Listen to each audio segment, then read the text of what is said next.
What's going on, guys? My name is Lextasy and welcome back to the channel. And today I'm trading my GTR keys to drive my buddy's 2020 Supra 3.0 Premium for a few hours. This should be fun. You excited? Oh yeah, let's get it. I'm freaking nervous.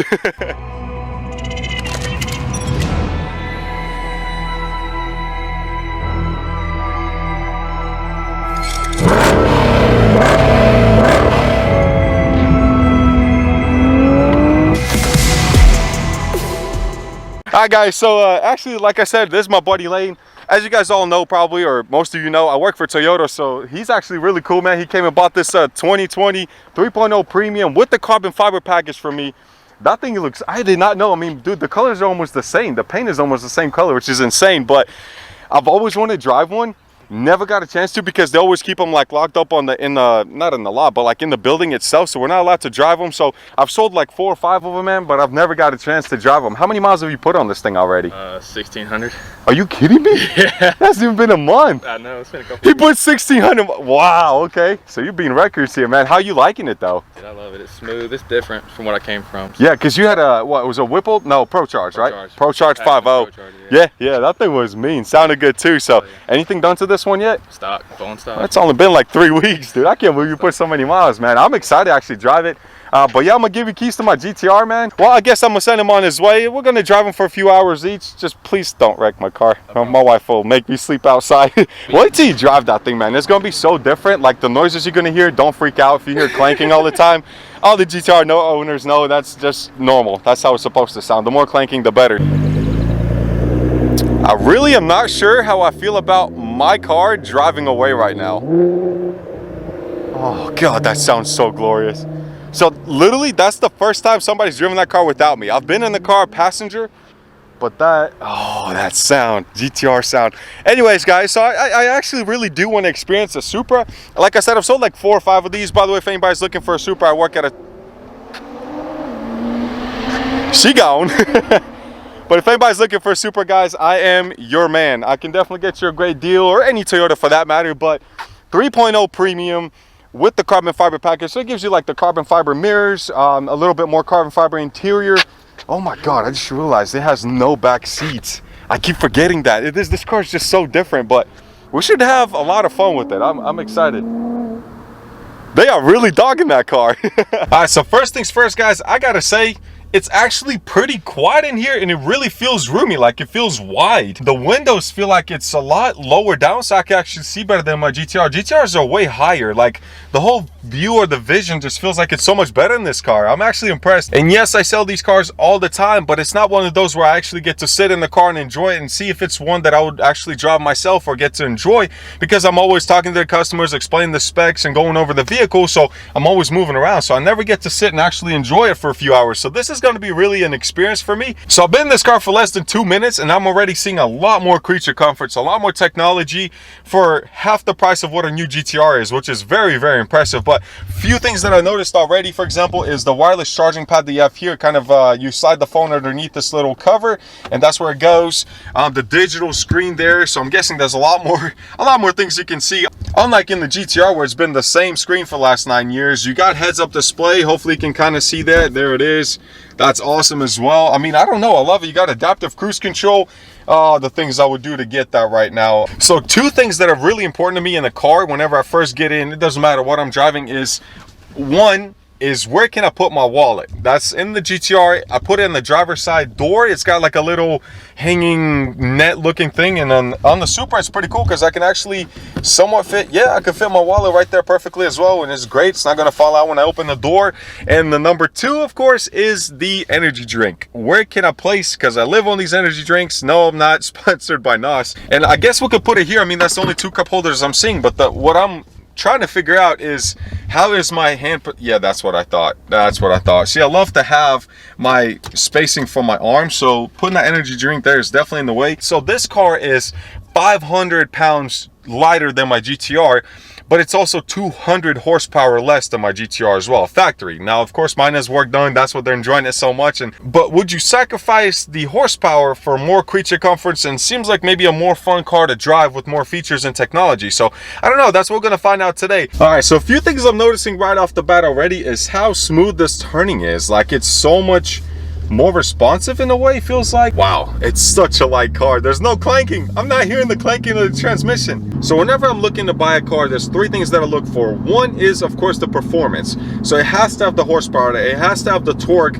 to be able to enjoy it every day, to be able to have it fun in the mountains or do some street racing or things like that, you know what I mean? Number two is, of course, the looks. Oh my God, these brakes are amazing.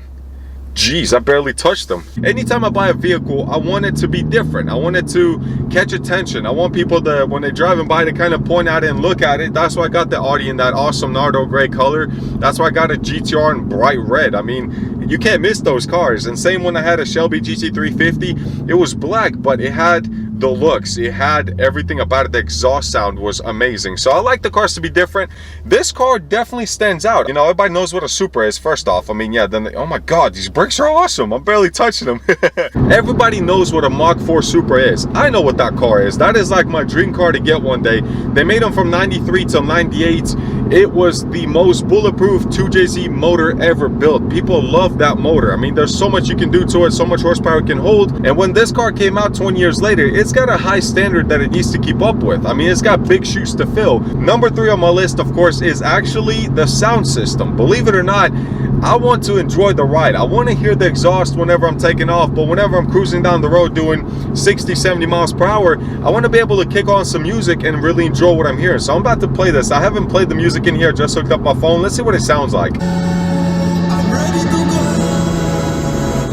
Not bad. Actually, that's not bad at all. What I don't like about the GTR is, well, all the clanking you hear from the transmission, plus the insulation is not really existent in that car, so you hear a lot of road noise. I'm gonna say right now, I actually love the way this car feels. The seats are comfortable, but the suspension is rough. Because the suspension is stiffer, it actually helps with handling. Like, it reacts very well to whatever I'm doing on the steering wheel. I do kind of like it. It rides very smooth. It's responsive. I have really good vision everywhere. It's impressive. It just needs a lot more horsepower. Alright guys, it didn't take me long, but I did find one thing already that I kind of don't like about this car. I'm trying to figure out where the miles per gallon is, like how to go through the screen. And I always hate about this, like BMW and same with my Audi. I can't figure out how to switch the gauge cluster to show me anything on here. I've tried everything, mode, to skip through here. I don't even know what's that doing? Oh, that's skipping music on the heads-up display. Well then, okay. What are you doing, man? Literally pulled out right in front of me. I legit don't know where it is. That's for wipers and stuff. And where's this? Where's this? What? Okay. So I figured it out. So literally on my left side lever, where usually, well, that's what the headlights would be on any other car or wipers or whatever. You got a little button on the side, and I'll show you. You got to press it, and it switches through everything. So I'm actually averaging 17.8 miles per gallon, so it's getting better gas mileage. I feel like the turbos actually kick in a lot quicker, which is cool. So let's have some fun. I'm gonna downshift now. All right, we're in manual mode. Fourth gear, third gear.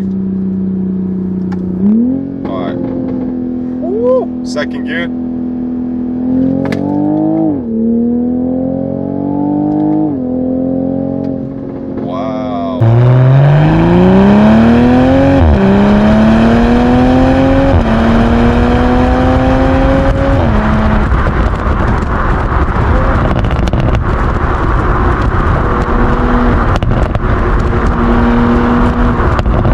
Actually impressed.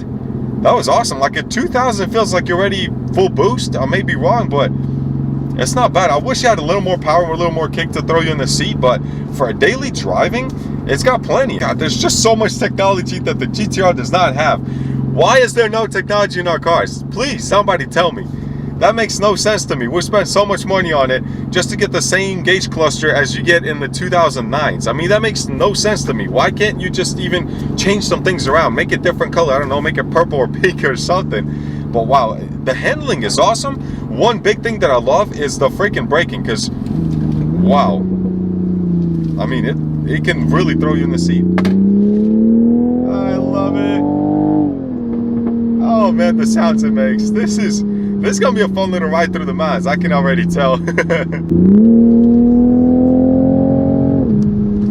Woo, buddy. This sucker really will get away from you if you're not careful. Whew. I really need to calm myself down. I keep forgetting this is a rear-wheel drive car. So the rear end really wants to come out from under you. Lane, I am sorry for whatever's flying around back there. You said have fun, so I'm having fun, but whatever's in the back is definitely going to be shaking up a little bit. So now let's take this corner, give it a little bit of, yeah, buddy, there we go.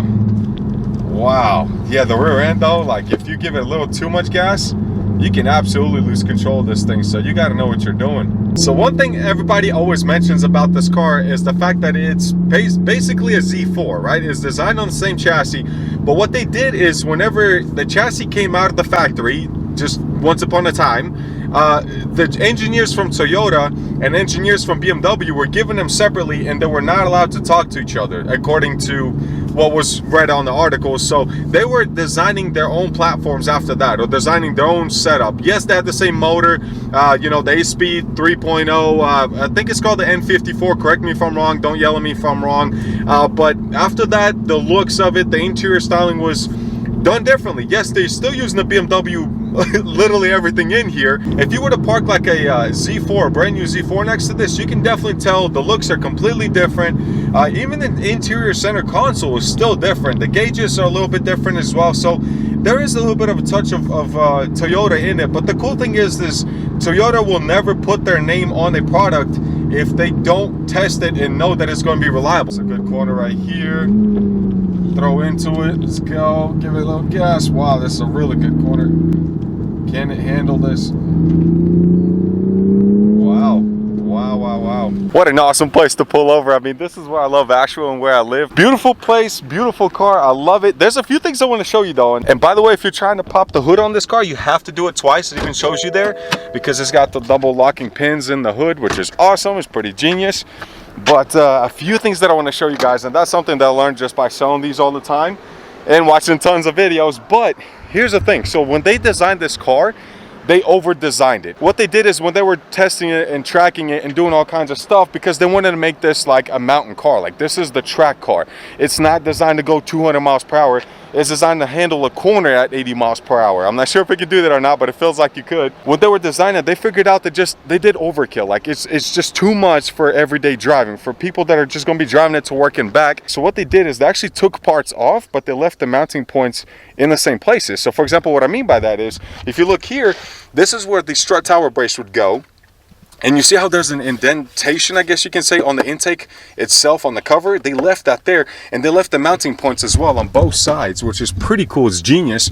And on top of that, like for example, they left the transmission cooler mounting places, the differential coolers, they left everything because they want you to actually modify this car. Like they want you to mess with it. They want you to put aftermarket parts on it, which is amazing. A lot of places only want to sell you yours. Like a lot of brands just want to sell you their parts, their exhaust systems, all that good stuff, but not Toyota, not BMW.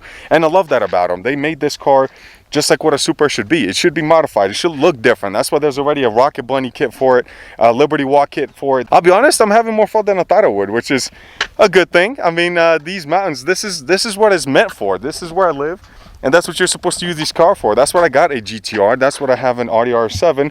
Both are all-wheel drive vehicles. Both are great in the snow. Both are great around corners. And we made it, guys. We are back where we started. I'm going to turn this beauty off. Let's talk a little more. I'll be honest. I like it. I like the Supra. I really do. After 2 hours of driving, we actually went through some rain as well. As you can tell, it was storming up there. But it handled it very well. It's actually a comfortable ride. The seats were comfortable. Suspension's a little stiff, but that was in sport mode. If you take it out of sport mode, you're fine. You can definitely enjoy this car. Trunk space is important to me. I mean, I have a stroller, and well, you know what? I'll be honest. I mean, that's not bad. There's definitely plenty of room. I don't know about a stroller fitting in here. No need for a stroller because you don't have any back seats for the kids. But I like how they place the speakers on the back too. That's actually a pretty genius idea. I love it. It's funny how they place Toyota symbols everywhere, even on the steering wheel. But let's be honest, we know what this actually is. It's a Supra is what I like to call them. It's definitely a Supra, but it's a fun Supra. I actually would love to enjoy this car. Like I would drive this daily if I could. There's my baby. She's back. Oh, I missed you so much.